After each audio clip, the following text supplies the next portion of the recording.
கந்தசஷ்டி கவசம் பிறந்த கதை. பாலதேவராய சுவாமிகள் கந்தசஷ்டி கவசத்தை உருவாக்கிய சூழ்நிலை உணர்ச்சி பூர்வமானது. ஒரு சமயம் அவர் கடும் வயிற்று வலியால் பாதிக்கப்பட்டார். எவ்வளவோ சிகிச்சைகள் மேற்கொண்டும் அவரது வயிற்று வலி குணமாகவில்லை. வாழ்க்கையை வெறுத்து போனவர் கடலில் விழுந்து தற்கொலை செய்து கொள்ளும் முடிவோடு திருச்செந்தூருக்கு வந்தார். அவர் அங்கு வந்த நேரம் கந்தசஷ்டி விழா ஆரம்பித்திருந்தது. ஏற்கனவே பாலதேவராய சுவாமிகள் தீவிர முருக பக்தர் என்பதால் அந்த திருவிழா காட்சிகளை பார்த்து சற்று மனம் மாறினார். திருவிழா முடிந்த பிறகு தற்கொலை முடிவை எடுத்துக் கொள்ளலாமே என்று எண்ணியவர் முருகப்பெருமானை வேண்டி சஷ்டி விரதம் இருக்க தொடங்கினார்.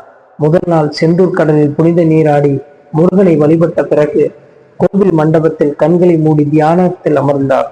அவருக்கு முருகப்பெருமான் காட்சி தந்து அருள் புரிந்ததோடு தனக்கான சஷ்டி கவசம் பாடும் திறனையும் அவருக்கு அளித்தார்.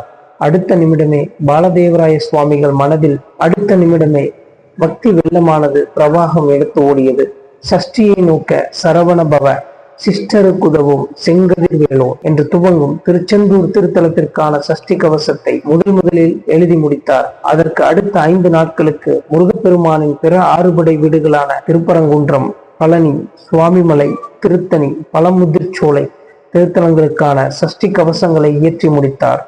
6 சஷ்டி கவசங்களையும் பாலதேவராய சுவாமிகள் இயற்றி முடித்த போது அவரை வாட்டி வந்த வயிற்று வலி முற்றிலும் காணாமல் போயிருந்தது. கந்தசஷ்டி கவசம் இயற்றுவதற்காகவே தன்னை முருகப்பெருமான் சோதித்து திருவிளையாடல் புரிந்துள்ளார் என்பதை அறிந்த சுவாமிகள் மிகுந்த பரவசமானார். அழகன் முருகப்பெருமானை ஆனந்த கூத்தாடி தொழுதார். திருவாசகத்திற்கு மனம் உருகாதவர்கள் யாரும் இல்லை என்றால் சஷ்டி கவசத்திற்கு தங்கள் மனதை பறிகொடுக்காதவர்கள் யாரும் கிடையாது.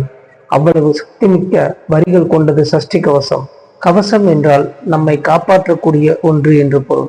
போரில் யுத்த வீரர்கள் தங்கள் உடலை காத்து கொள்ள கவசம் அணிந்து கொள்வார்கள். இங்கு கந்தசஷ்டி கவசம் நம்மை தீமைகளில் இருந்தும் கஷ்டத்தில் இருந்தும் காப்பாற்றுகிறது. இதை படித்தால் வறுமை ஓடிவிடும். நவ கிரகங்களும் நமக்கு துணை இருப்பார்கள். சத்ருக்கள் மனம் மாறிவிடுவார்கள். முகத்தில் தெய்வீக ஒளி வீசும் என்று கூறப்பட்டுள்ளது.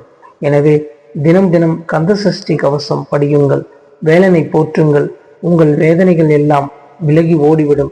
முருகப்பெருமான் அசுரர்களான சூரபத்மன் மற்றும் அவனது தம்பியரை அழிக்க போர் புரிந்த திருவிளையாடலையே நாம் கந்தசஷ்டி விழாவாக கொண்டாடி மகிழ்கிறோம். கந்தசஷ்டி திருநாளில் சக்தி வேலுடன் கூடிய முருகப்பெருமானை வணங்கி நற்கதி பெறுவோம். ஓம் சரவணபவ.